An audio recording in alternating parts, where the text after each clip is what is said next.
Welcome, family. For those of you that are new, my name is Paige, but the family just calls me Sweet Bee, and welcome to the Honey House. This evening in Sweet Bee's kitchen, we're going to discuss the basic gear that you need for canning. Now, we're going to start off talking about jars. Now, jars, they come in many shapes and sizes, but tonight we're going to talk about two basic styles of mouths on the jars. We're going to start off with a regular mouth as well as a wide mouth. Now, these two jars hold exactly the same amount of stuff. Based on what you're going to put into these jars will determine which of these jars you would actually use. Now, if I'm going to make a pineapple jelly, I'm going to use this jar. But if I'm doing pineapple rings, I'm definitely using this jar because the rings are going to fit much better. So based on the type of things that you're going to be processing, that's going to determine what type of jar that you actually want to utilize. Now, the next thing we're going to discuss is the funnel. Now, when I bought my first funnel set, it was very similar to this one. It's just a basic plastic funnel, fits right onto your jar, and allows you to funnel in the food into your jar. Now, there's nothing wrong with this one, but however, over the years, I have determined that I am very fond of stainless steel. Now, when I purchased my first set of stainless steel, I was very impressed when I got it in because I did not read the instructions very well or the description, and I bought from a company called 4Jars. Now, my shock was when I actually got it, I was like, wow, they come in both regular and wide mouth. Well, the reason that they come in the two sizes is because there is a measuring tool built directly into the funnel kit. Now, this measuring tool is important whenever you're filling up your jars because as you're filling up your jars, the recipe will tell you that you need a 1/4 of an inch headspace or a 1/2 an inch headspace or an inch headspace. This tool right here that's already built in allows you to get away without having the measuring tool to measure it separately. You can measure it directly as you're putting the food into your jar. As I said, this comes with not only a regular mouth, but it also comes with the wide mouth and a little strainer. Now, the next thing we're going to talk about is the debubbler. Now, a debubbler is just a little tool. Now, you can do the same thing with a kitchen knife or a chopstick or a skewer. Either one of them will do the same. All you're doing with this debubbling tool is making sure that you are getting the air bubbles out of your jar of food whenever you're preparing it. When you do this, you sometimes have to remeasure the headspace to make sure. So they put the measuring tool right on the other end of the debubbler. So when you're measuring your headspace, say that you have an inch headspace that you need to accommodate for. This top mark right here says 1 inch. You will put that on the edge of your jar. At the base of the other end, that's where your food needs to start. So you put it up here and make sure that you have an inch headspace in your jar before you put your lid on. Now, the next very vital thing that you need in your kit is a jar lifter.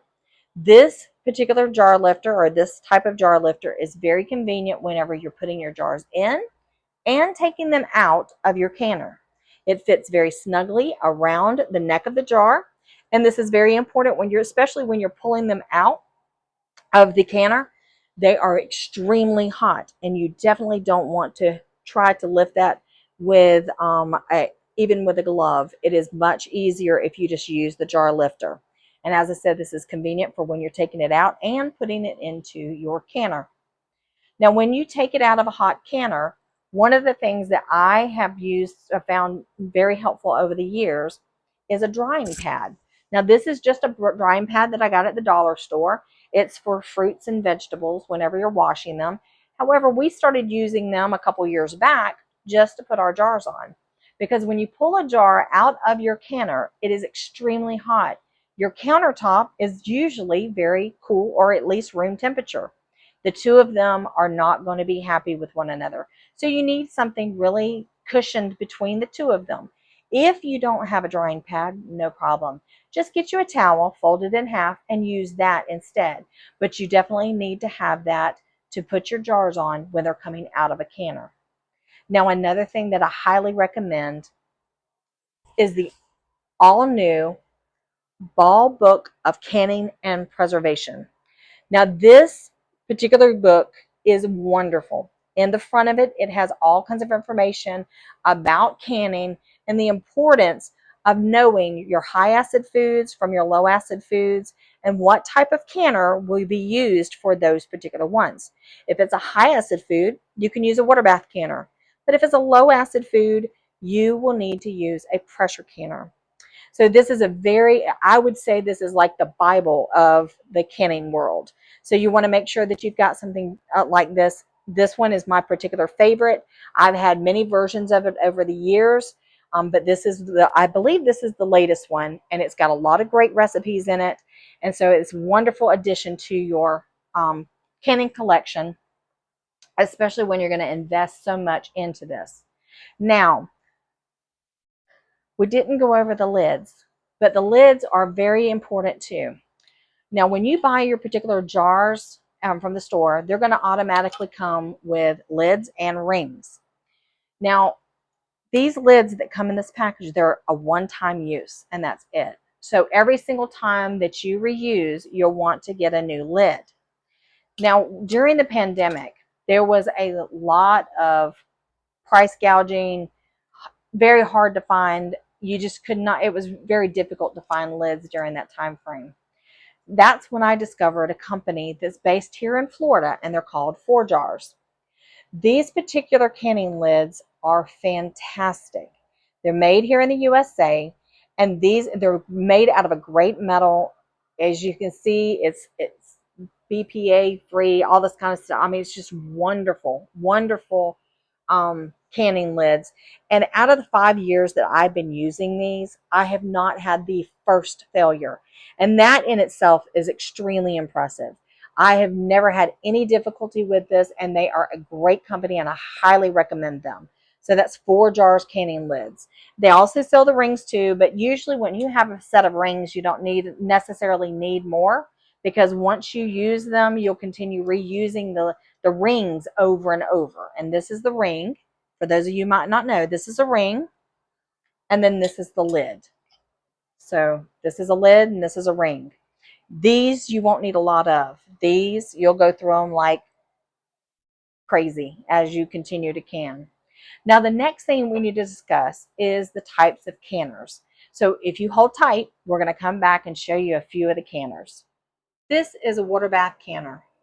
You have the main pot and then a rack that makes sure that the jars are off of the bottom of the pot, as well as it helps lift the jars in and out of the boiling water.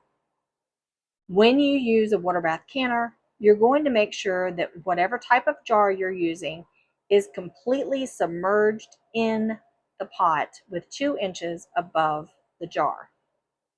Again, this is a water bath canner. This particular canner is used to process high acid foods such as jams, jellies, and fruits. This is a pressure canner. This is used for canning low acid foods such as meats, vegetables, and soups. You notice that it has a rack that's leaned up against it. This goes into the bottom of the canner so that you can put the jars directly on this rack and they're not sitting directly on the bottom of the pot. You also see it's got a dial regulator as well as the weight. We will go into more of the specifics of these tools when we go into the basics of pressure canning.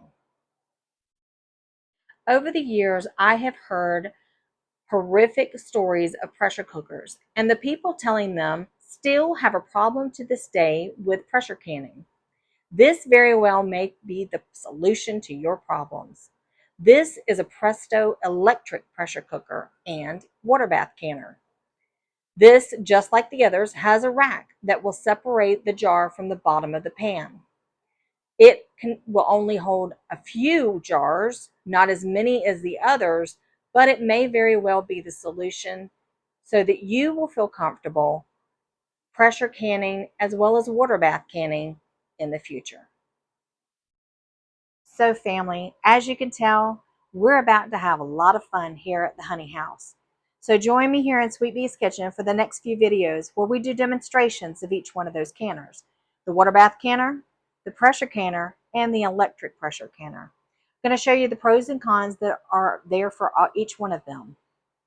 So I think the only thing left to be said is let's roll up our sleeves, pin up our hair, and grab us an apron because we're about to get busy canning here at the Honey House.